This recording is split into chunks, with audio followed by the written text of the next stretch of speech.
I stood in the marble foyer of the estate that had once been my home, watching my cousin Victoria's face drain of every drop of color. The family lawyer was reading the document aloud, his voice steady and professional, while my Aunt Margaret clutched her pearls like they were the only thing keeping her upright. My Uncle Robert had gone completely still, his jaw working silently as if he was chewing on words he couldn't bring himself to say. And me. I just stood there, calm as still water, watching the foundation of their carefully constructed world crumble into dust. The irony wasn't lost on me. 20 years ago, they had gathered in this very room to strip me of everything, to declare me dead to them, to erase me from the family history as if I had never existed at all.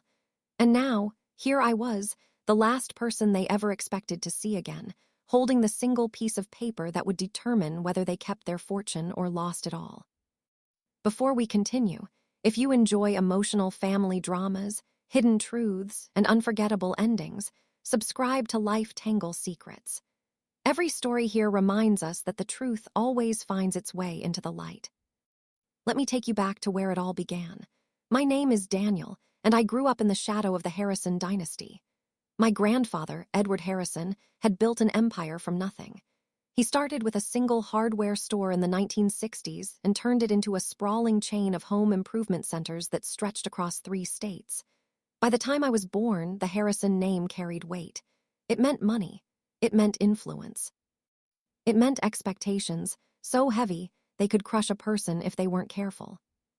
My mother was Edward's only daughter, the baby of the family, and she had married a man my grandfather considered beneath her. My father was a high school history teacher with a passion for literature and a complete lack of interest in business.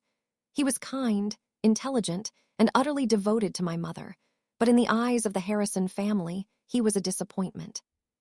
My grandfather never said it outright, but the message was clear every time my father walked into a room and the conversation shifted, or when Christmas gifts for my parents were noticeably less generous than everyone else's. I was 11 when my mother died, a car accident on an icy road. She was gone in an instant, leaving my father and me to pick up the pieces of our shattered lives. My grandfather, already in his 70s, was devastated. He had never fully accepted my father, but he had adored my mother, and her death broke something in him. In the months that followed, he threw himself into his work, pouring all his grief into the business he had built. And somewhere in that process, he made a decision that would reshape all our lives. He decided to make me his heir. I remember the day he told me. I was 12, sitting in his massive oak-paneled office, my feet barely touching the ground. He had called me in alone, away from the rest of the family, and he had looked at me with those sharp blue eyes that seemed to see straight through to my soul. "Daniel," he said, his voice rough with age, "you're going to carry this family forward. You're the only one who understands what I've built. Your cousins, your aunts, your uncles, they see dollar signs. They see what the money can buy. But you see what it means. You see the legacy." I didn't fully understand what he was saying. I was just a kid who liked spending time with his grandfather, listening to his stories about building the business from scratch, about the deals he had made, the people he had outsmarted, the empire he had created. I didn't know that by naming me his heir, he was signing a death warrant for my relationship with the rest of the family. The years that followed were a slow poison. My Aunt Margaret, my mother's older sister, had always been resentful. She had 2 children, Victoria and Marcus, and she had assumed they would inherit everything. When my grandfather made it clear that I was his choice, she didn't confront him directly. She was too smart for that. Instead, she went to work on my father. It started small. Little comments at family gatherings, questions about my father's career, remarks about how I would need a proper education if I was going to run the business, and how could a history teacher possibly prepare his son for that kind of responsibility. My father pretended not to hear, but I could see the way his shoulders tensed, the way his smile became just a little too tight. By the time I was 15, the family had split into 2 camps. My grandfather was growing older, frailer, and his health was declining. My aunt and her children circled around him like vultures, constantly reminding him of my age, my inexperience, my father's lack of business acumen. They brought in their own lawyers, their own financial advisors, people who whispered in my grandfather's ear about the dangers of leaving everything to a boy who was barely old enough to drive. My father tried to shield me from the worst of it. He would take me out for ice cream after particularly tense family dinners and make jokes about how we were the black sheep, and wasn't it freeing, not having to care about all that money and all that drama. But I could see the worry in his eyes. I could hear the late-night phone calls with his own lawyer, the hushed conversations about what we could do to protect ourselves. Then my grandfather died. He was 83 and he went peacefully in his sleep. I was 17, standing in a room full of my relatives, watching the family lawyer read the will. My grandfather had left me everything. The business, the estate, the majority stake in the family trust, everything. The room erupted. My Aunt Margaret was the first to speak, her voice shrill with barely contained rage. "This is insane. He was a child. He manipulated my father. That history teacher put him up to this." My Uncle Robert, Margaret's husband, was more measured but no less furious. He started talking about contesting the will, about how my grandfather had been in declining health, about how the document couldn't possibly reflect his true wishes.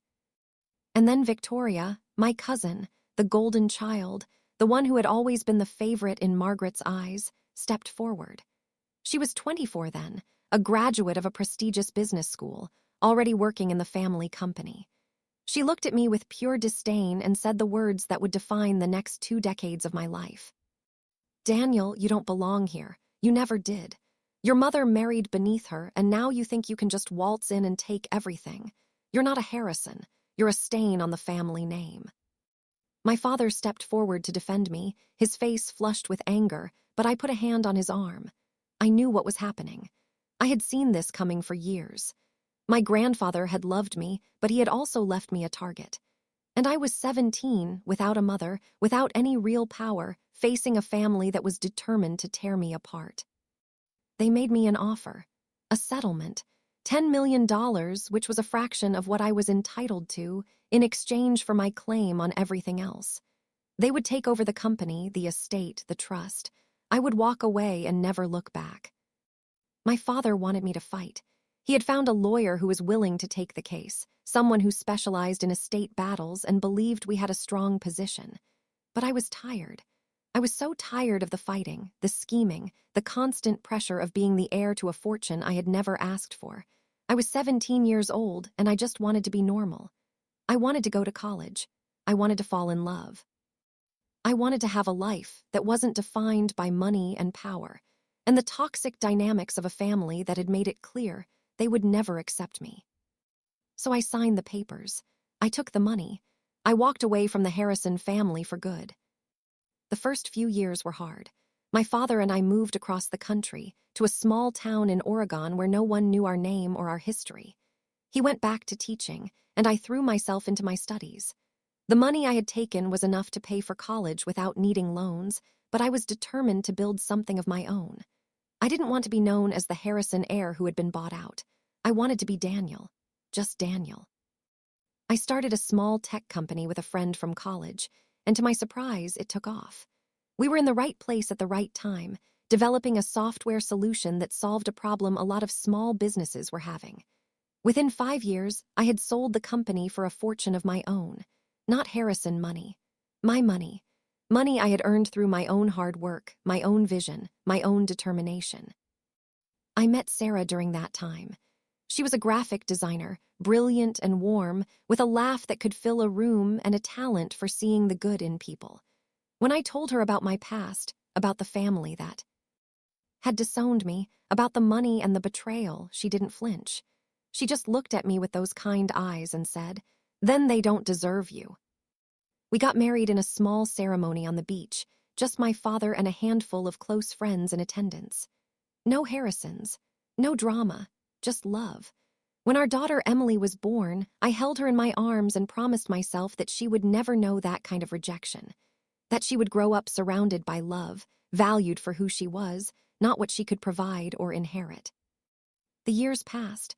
I built a successful career in venture capital, investing in startups and helping them grow.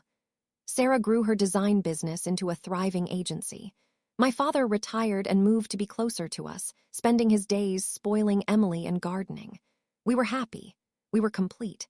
The Harrison family was just a painful memory, a chapter of my life that I had closed and locked away. Then the call came.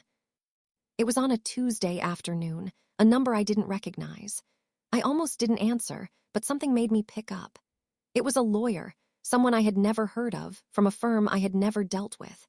He told me that my grandfather's estate had been the subject of a quiet investigation, that there were irregularities, that the will I had signed away my rights to might not have been the final will, that there was another document, signed just months before my grandfather's death, that had never been brought forward. He invited me to the family estate to review the evidence. He said it was important that I come in person. He said I needed to understand the full scope of what had been hidden from me. I sat in my office for a long time after that call, staring at the wall. Sarah found me there, her brow creased with concern. I told her about the call.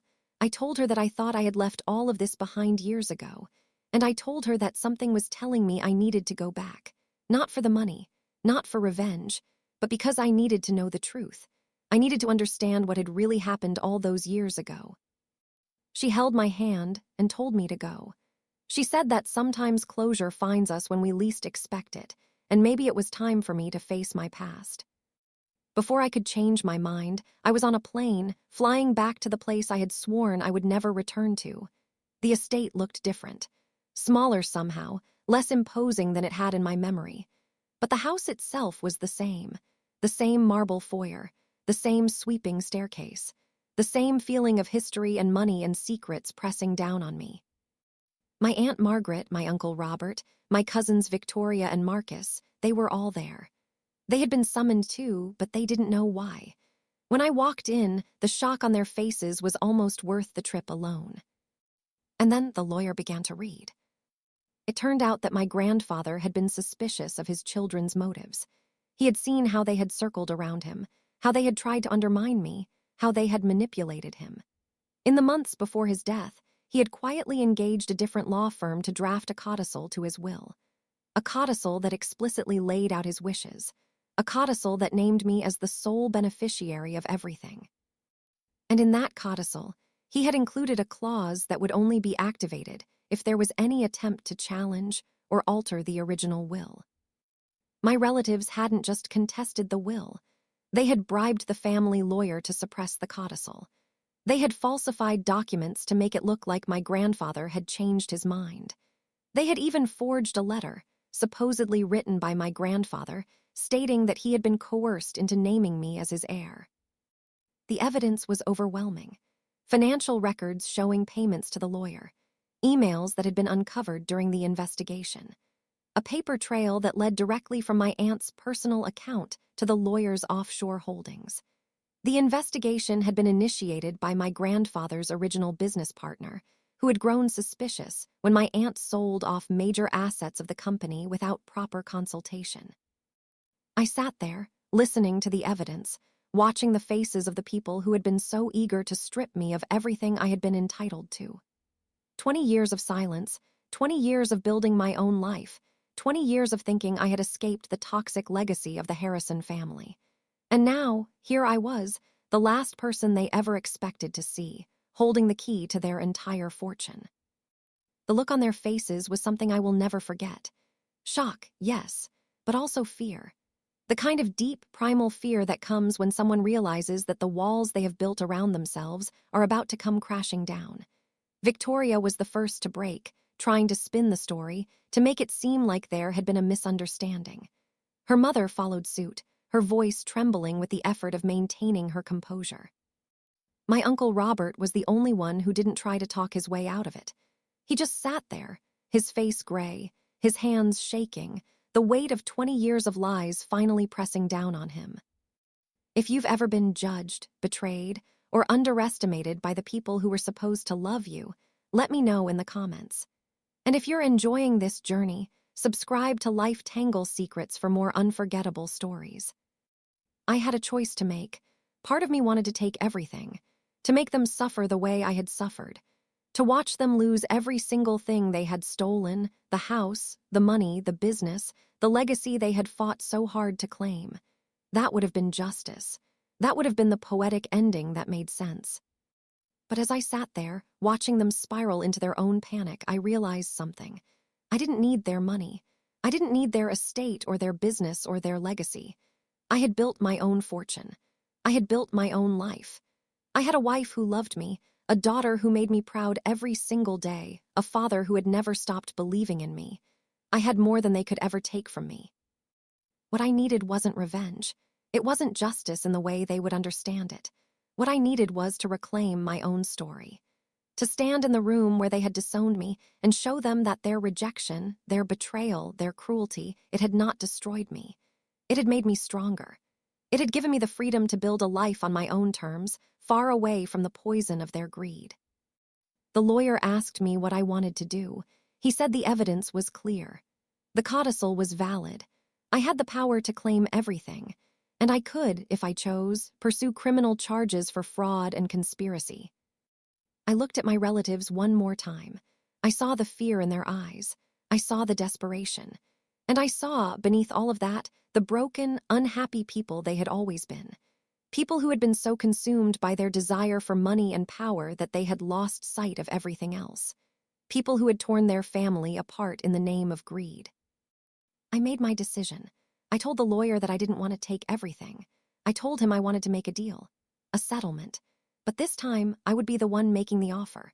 I would claim my grandfather's estate and the family business, and I would give them each a generous share. Enough to live comfortably, but not enough to maintain the lifestyle they had grown accustomed to. The majority stake would go to a foundation I would establish, one that would fund scholarships and community programs. My grandfather's legacy would be transformed from a monument to wealth into a force for good. And in exchange, they would sign a full admission of what they had done. A letter, drafted by the lawyer, that would be kept on file.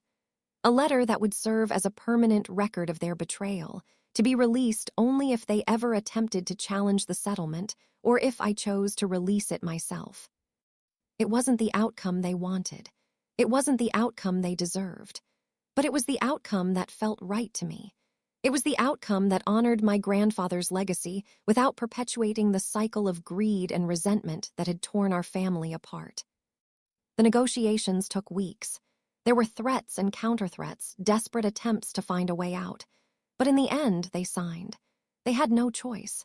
The evidence was too damning, the legal exposure too great. They signed their admissions, accepted their reduced shares, and walked away from the table with their pride bruised and their futures uncertain. I never saw them again. I went back to Oregon, back to Sarah and Emily and my father, back to the life I had built. The foundation I established has now been running for 5 years, funding scholarships for students who would never have the opportunity to attend college otherwise. I don't think about my relatives often. I don't harbor resentment. I don't wish them ill. But I also don't forget. I remember what it felt like to be 17 years old, standing in that room, being told I didn't belong. I remember the isolation and the pain. I remember the relief of walking away and the determination to build something of my own.